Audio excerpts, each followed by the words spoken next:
Hi, this is Rabbi Jeremy from Machar, and I'm here to mark the second night of Hanukkah for 2025. And I have my menorah off to the side here, and we'll get to lighting the candles toward the end. But I want to talk a little bit about a somewhat lesser known topic. It's become better known as modernity has processed forward.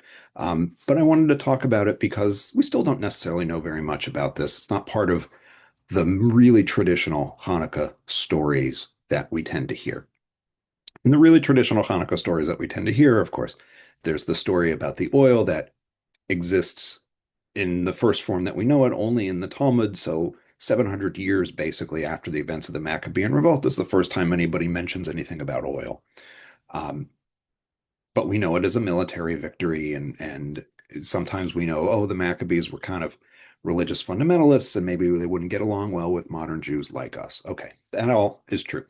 Um, but there's also an unusual aspect of Hanukkah that's a good unusual aspect, which is the elevation of women's status on the holiday. And this is something that we don't talk about very much.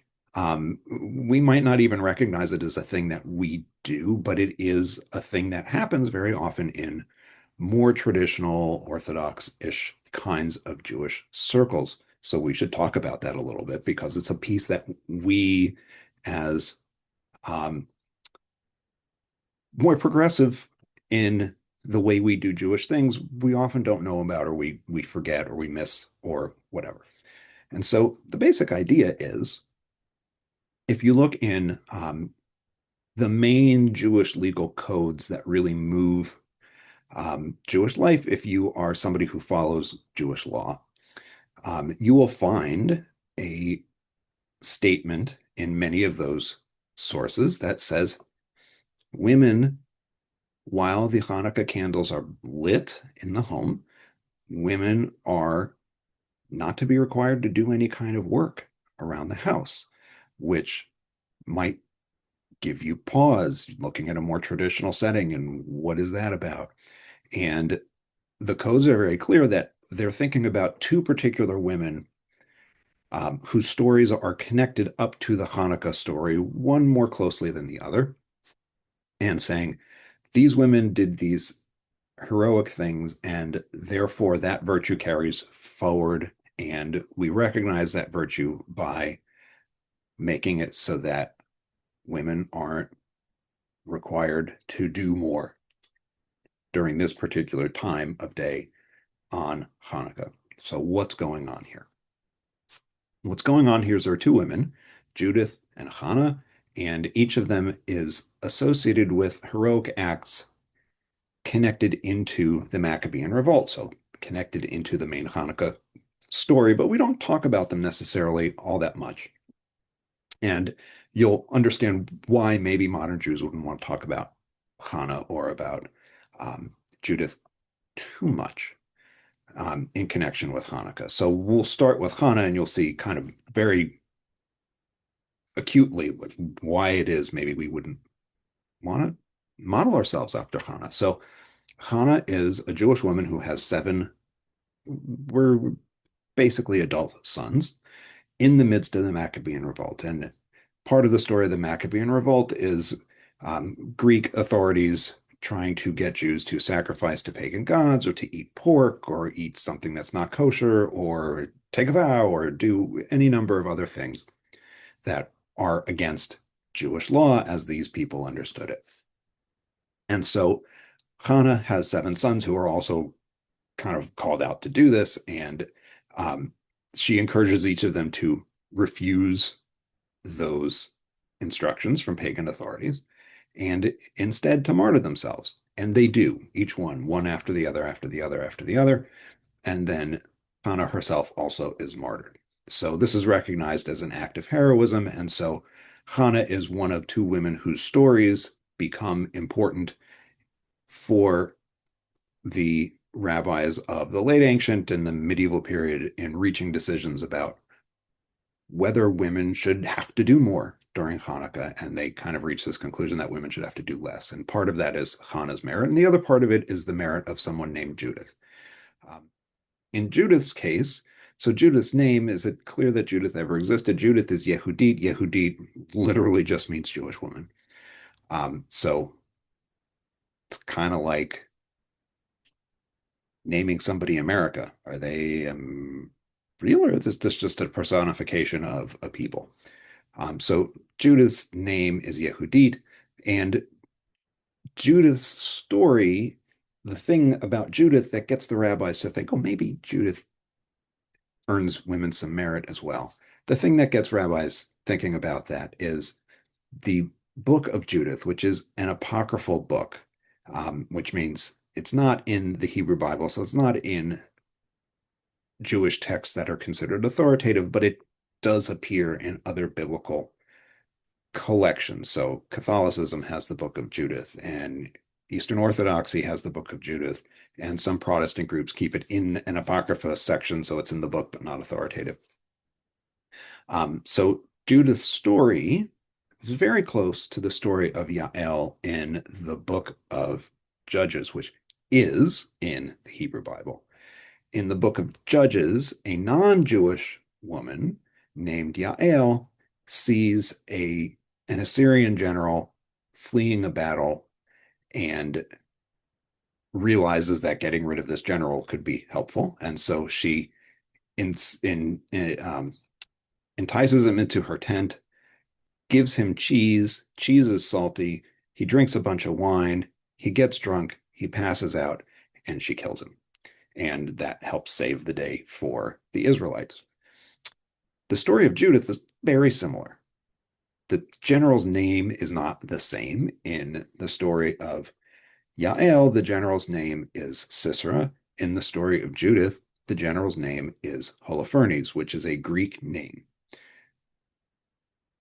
The book of Judith says that he's a Babylonian general, so our timelines are already getting kind of confused. The Babylonians were present several hundred years before the Maccabean Revolt and faded out several hundred years before the Maccabean Revolt. There are no more Babylonians, and yet here's a Babylonian general running around with the name Holofernes, which is obviously Greek language name.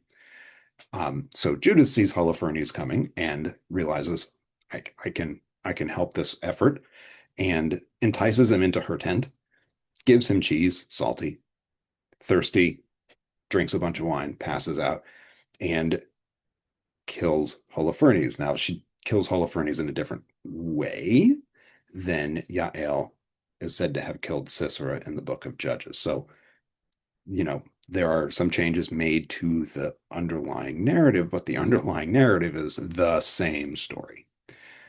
However, the rabbis of the ancient medieval period were not historians, and so they understood a lot of these things as being related to each other and maybe happening at related times. And so they kind of put Judith and Hannah and her seven sons together and said these two women contributed to the downfall of the Greeks. Their merit grants women a special role during Hanukkah. And that special role is, while the Hanukkah candles are burning, women do not have obligations in the home. They are not required to do work around the home. They are not required to engage in any particular effort at all, because women helped save the Maccabean revolt. I mean, that's the story that the rabbis have told. And so Hanukkah has this special place that it, in traditional context, grants to women that ordinarily women don't get in Jewish holidays, right? There really are only two Jewish holidays that really focus on the role of women. One of them is Purim with Queen Esther, and we know that one. And the other one really is Hanukkah, as a result of two stories that the rabbis know about and are preserved somehow, but are really coming from sources that we don't now use in most Jewish practice or literature. So with that said, let's go ahead and light our Hanukkah menorah for the second night of Hanukkah. And remember, we put the candles in right to left and we light them left to right. So if I'm holding this up, this is our menorah for today. So if I'm holding this up in this direction, then this is on the right for me, but it's on your left. So I'm going to move it, switch it around the other way, and I'll put in our new candle for tonight so that we have our second night's candle. And then remember, we light them left to right because we're lighting the newest one first.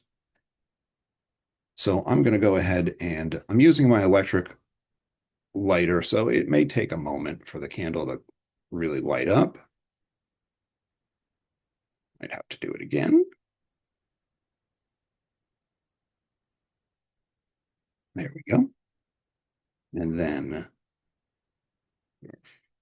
first, second. So there are our candles, and say the humanistic blessing that we use at Machar. Nivarech et haor ba'olam, nivarech et haor ba'adam, nivarech et haor shel Hanukkah. Let us bless the light in the world. Let us bless the light in humanity. Let us bless the light of Hanukkah. And if you are on our email list and you're seeing this video as a result of the email list, there is a link in the email to let you find the first blessing that I used. And I hope you have a Chag Sameach, a happy Hanukkah, and I will see you on the third night.